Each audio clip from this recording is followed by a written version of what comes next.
অবাক করার মতো একটি লেক, যেখানে সুন্দর রাজহাঁস অবাধে বিচরণ করে। অভূতপূর্ব এমন দৃশ্য দেখা যায় রাশিয়ায়। শীতকালে দেশটির আলতাই অঞ্চলের ওই লেকে রাজহাঁসদের সম্মিলন হয়। লেকটির বিশেষত্ব হলো পানির তাপমাত্রা কখনোই 4 ডিগ্রি সেলসিয়াসের নিচে নেমে যায় না, যার কারণে পানি বরফ হয় না। এ কারণে হাঁসগুলো সহজেই পানিতে সাঁতার কাটে, ডুব দেয়, ডানা ঝাপটিয়ে দাবড়ে বেড়ায়।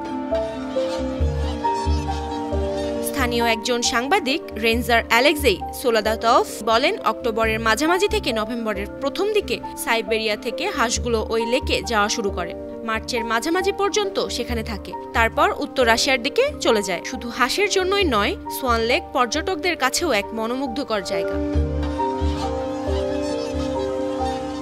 আন্নাস্তাসিয়া ইয়াডিকোভা নামের এক পর্যটক জানান, তিনি অনেকদিন ধরেই সেখানে যাওয়ার পরিকল্পনা করছিলেন।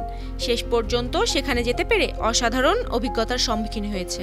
সুন্দর প্রকৃতি এবং এতগুলো হাঁসের হালকা ডাক শুনতে পেরে মন্ত্রমুগ্ধ হয়ে গেছেন তিনি।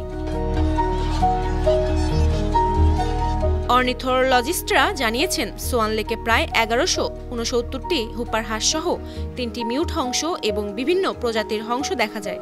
এই লেকটির প্রাকৃতিক সৌন্দর্য এবং হংসগুলো মনোমুগ্ধকর জলকেলির মায়ায় যে কারোরই হারিয়ে যেতে মন চাইবে। মনে হয় প্রকৃতি আর জীবজন্তুর মিলন মেলা চলছে সেখানে।